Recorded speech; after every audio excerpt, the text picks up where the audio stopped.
एक रॉकेट बनाने के लिए आपको कौन सी क्वालिफिकेशंस चाहिए? मास्टर्स, डबल मास्टर्स और पीएचडी? कुछ नहीं, आपको सिर्फ बेसिक मैथ एंड फिजिक्स चाहिए, right? So ladies and gentleman, हम पहले उस स्टार्स, सन्स और या मून से कभी इतने करीब नहीं थे जितना हम आज देखने वाले हैं, राइट? सो मैं अगर मेरे बचपन की बात करूं, सभी लोगों की तरह मैं भी बचपन में आसमान में देखा करता था। तब जब मैं मून देखता था या जब मैं स्टार देखता था, तब मेरे दिमाग में एक ही क्वेश्चन आता था कि मैं कैसे उस स्टार को टच कर सकता हूँ। एंड उसी से ही मेरे दिमाग में एक जिज्ञासा जगी कि मैं इस फील्ड में आगे क्या कर सकता हूँ। सो जैसे जैसे मैं बड़ा होता गया, एरोस्पेस इंजीनियर बनना मेरा एक सपना बन गया था। लेकिन पढ़ाई में मैं इतना अच्छा नहीं था, मैं एक एवरेज स्टूडेंट था। 9th ग्रेड में मैं मैथमेटिक्स में फ़ेल हुआ। उसके बाद 10th में जैसे तैसे मैंने मेहनत किया एंड मुझे 60% स्कोर मिल गए थे। पर 11th में again I failed in physics, तो मैं फिजिक्स में वापस फेल हुआ। एंड फिजिक्स इज कंसिडर्ड, ऐसे माना जाता है कि रॉकेट टेक्नोलॉजी में सबसे इंपॉर्टेंट सब्जेक्ट है। 12th में मुझे 42% जितने मार्क्स मिले थे। एंड 42% वॉज नॉट इनफ, वो इनफ नहीं थे कि मुझे कोई एरोस्पेस इंजीनियरिंग की कॉलेज मिल जाए। इसी वजह से मुझे इलेक्ट्रॉनिक्स बैकग्राउंड सेलेक्ट करना पड़ा। एंड जिस दिन मैं पहली बार कॉलेज गया, राइट, मेरे कॉलेज का जो पहला दिन था, उस दिन मैंने एक ही चीज़ सोची कि आज से 4 साल के बाद जब मैं इस कॉलेज के बाहर निकलूंगा, तब लोग मुझे एक ही चीज़ के लिए जानेंगे, एंड वो है स्पेस टेक्नोलॉजी। सो मैंने स्पेस टेक्नोलॉजी पे काम करना स्टार्ट कर दिया। 5 नवंबर 2015 में मैंने एक सूरत में एक रॉकेट क्लब की शुरुआत की।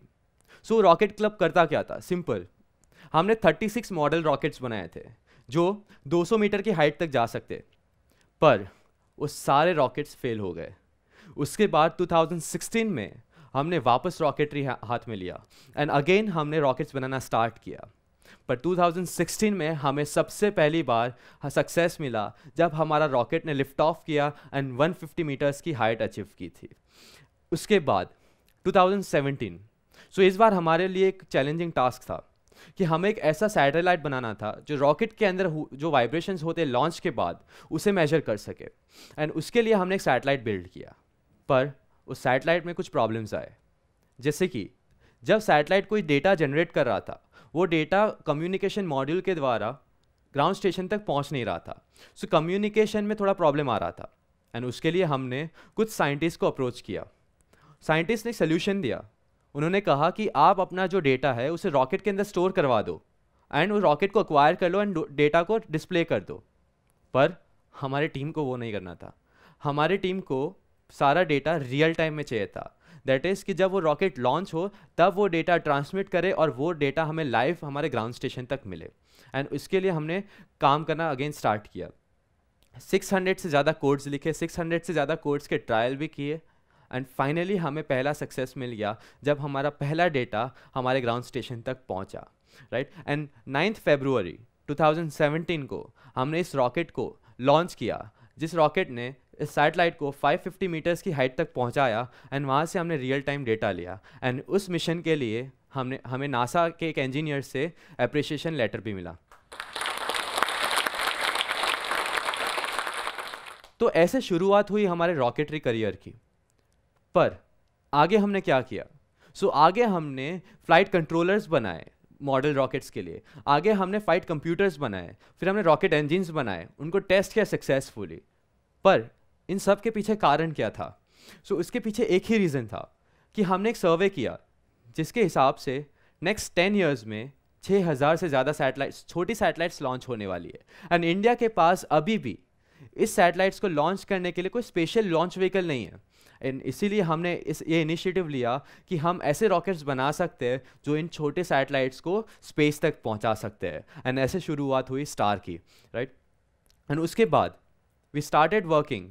हमने रॉकेट इंजिन्स बनाए जो हमारे रॉकेट को 1 किलोमीटर तक ले जाता है। एंड आज हम कोई भी रॉकेट लॉन्च कर सकते हैं जो 1 किलोमीटर तक 200 ग्राम का कोई भी सैटेलाइट आराम से लिफ्ट ऑफ कर सकता है। ऐसी कौन सी चीज़ थी जिसके वजह से हमने इतनी हाइट अचीव की, राइट? मैं इलेक्ट्रॉनिक्स बैकग्राउंड से बिलोंग करता हूँ एंड मेरी टीम में कोई भी मेंबर अभी ग्रेजुएट नहीं है, वो सारे स्टूडेंट्स है एंड वो सारे भी इलेक्ट्रॉनिक्स या मैकेनिकल बैकग्राउंड के हैं, none of them is from aerospace engineering.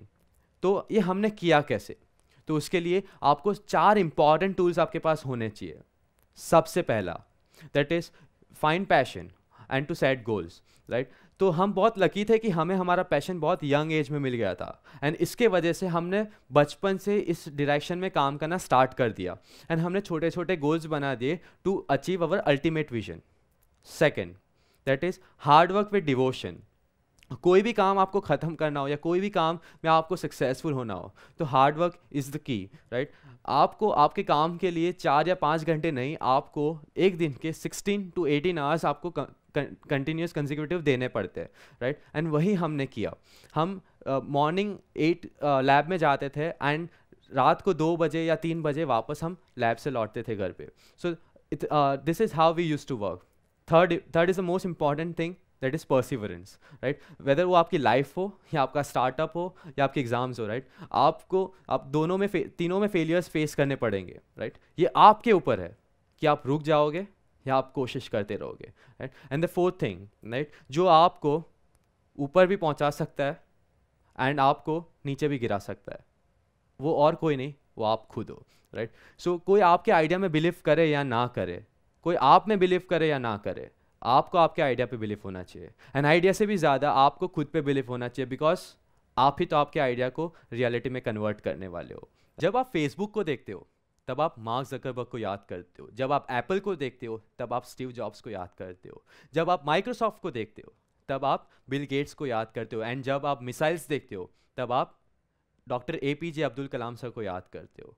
तो वैसे ही आपको भी खुद को एक क्वेश्चन पूछना है जिसको हम $1 मिलियन क्वेश्चन बोलते हैं कि आप कौन सी चीज़ के लिए जाने जाओगे। Thank you. इस वीडियो के बारे में अपनी राय नीचे कमेंट सेक्शन में हमें बताएं और अपने दोस्तों के साथ ये वीडियो शेयर करना ना भूलें।